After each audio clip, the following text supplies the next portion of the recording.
This is Impact on BBC World News.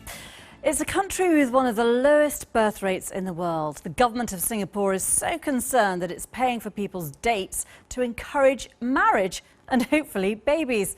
Well, if it fails, Singapore faces what's termed a demographic suicide, with serious concerns about how they will pay and who will look after the growing numbers of older people.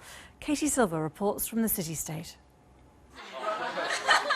Young Singaporeans enjoying a night out. All the table tags, guys, when you rotate, do me a favour. Speed dating is all the rage, but here it's being subsidised by the government as a way to get young people to meet.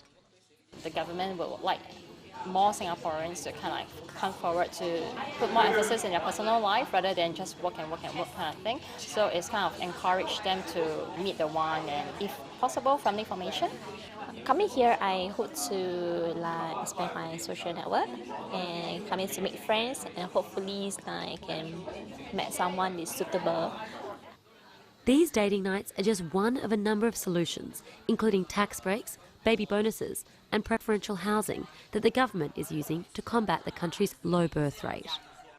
Morning, Doctor. Ivy and her husband Keen are in their fourth cycle of IVF, and half the costs were subsidised by the state. I just get emotional. I just start crying for no reason.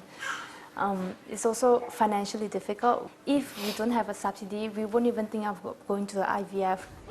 Despite years of government intervention, there's little progress in upping Singapore's birth rate. This is in part because with rising female education, women are putting their careers first. In the clinics, we see more and more women who have chosen to delay marriage and then trying for a family, and with that consequence there is a greater difficulty in becoming pregnant, because one of the key factors in success in pregnancy is the age of the woman. The increasing cost of living in Singapore and cultural expectations that women will take care of their ageing parents are also putting them off. It's these sacrifices that mean women like Bun Siu, who received government-subsidised IVF, are still unlikely to have more than one child. I'm a sole caregiver of this baby. It's not easy for me, and I think I'm already contented with one. In just 18 years, Singapore will shrink from having 6 workers for each elderly person down to just 2. And the consequences of this for the country's future are dire.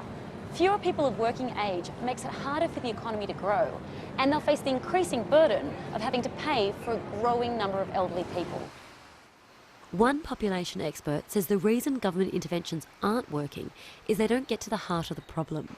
In Singapore, you have about 17 to 18% of young people never married. So that's one of highest probably in the world in terms of singleness rate. So you really need to think about why people are not getting married. But time is running out.